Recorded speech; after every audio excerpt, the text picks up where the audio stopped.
Let's talk about how to reduce your collection issues. So before you have to take some serious next steps, let's talk about some more proactive things you can do to keep collections on track.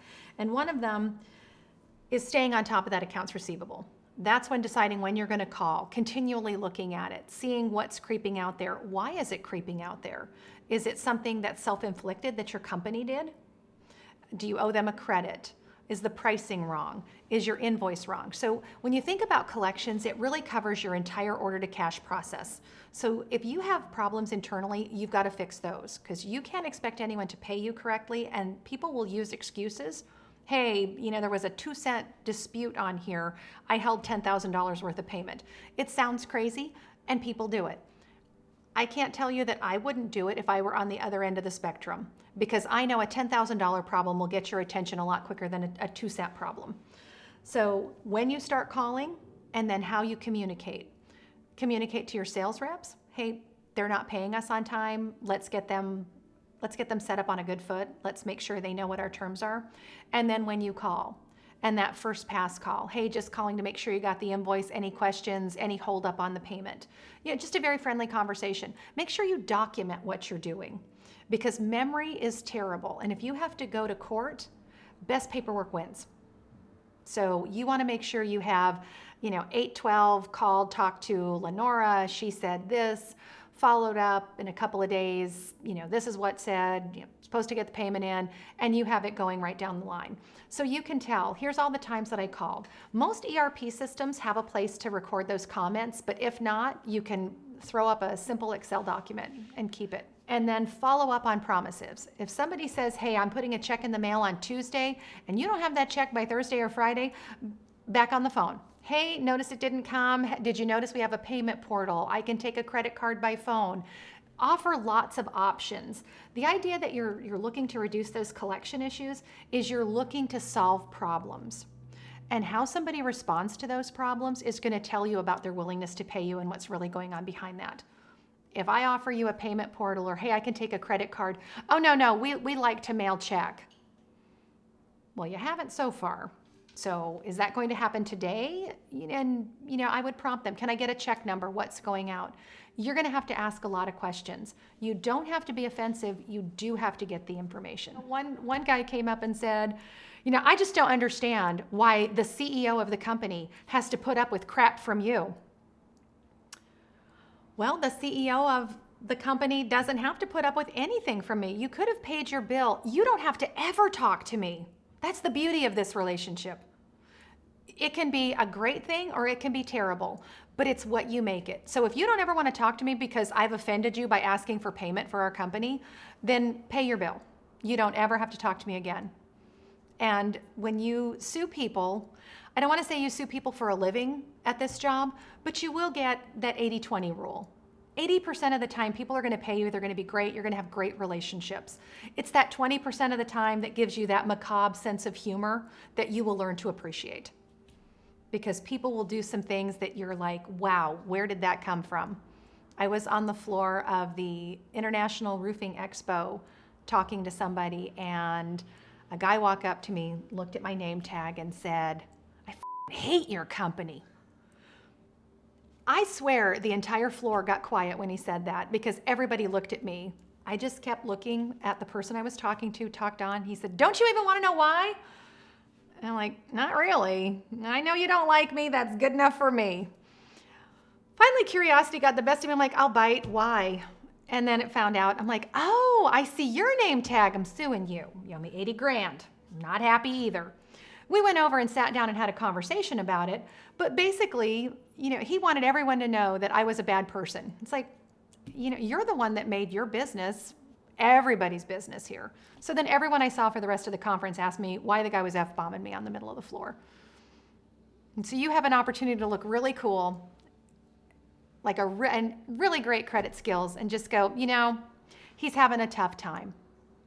I understand, but we're working it out. He's going to be all right. Look, I'm a nice woman, but don't get confused. I have a job to do. I can be your best friend, or we cannot be friends. But I can also help you learn to collect your money, because I can help be an ally for you. So just like communication, Documentation is very important. They go hand in hand. So you're communicating with your customers and your sales reps, but you're also documenting that because you've got to be able to true up everything that you say.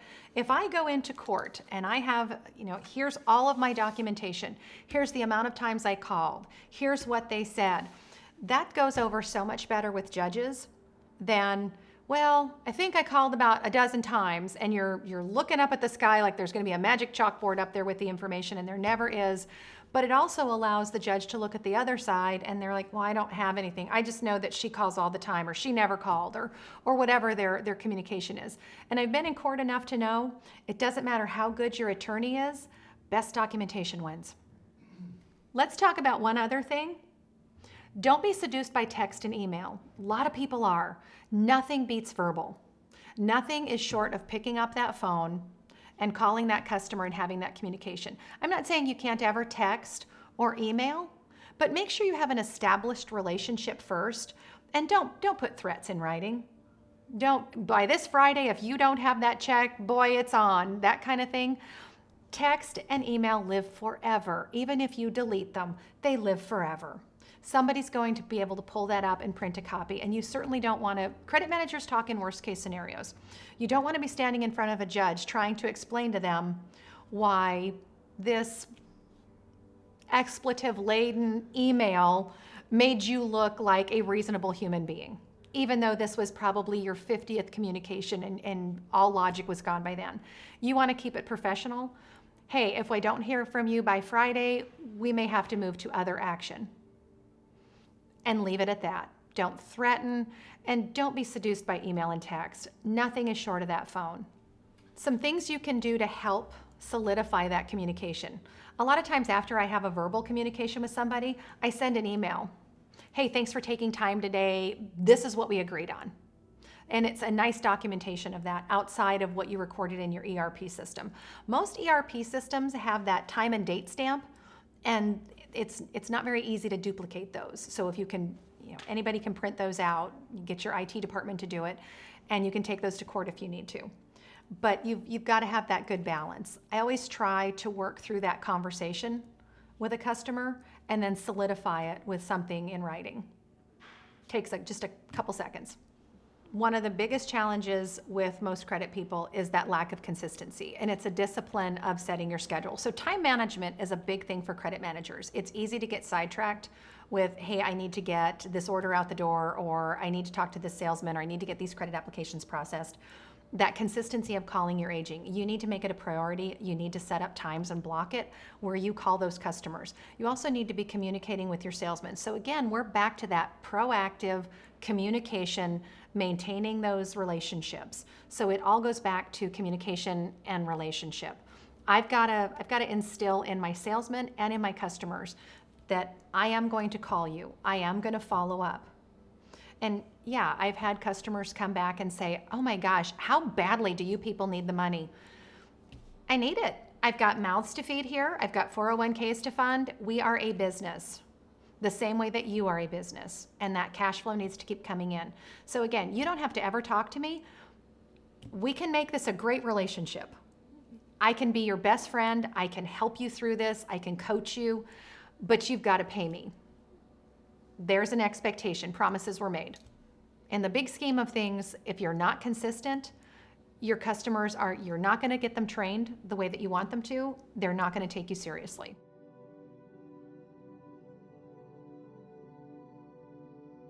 This is just a small taste of a much larger class. You can take the full class for free at levelset.com. Join me.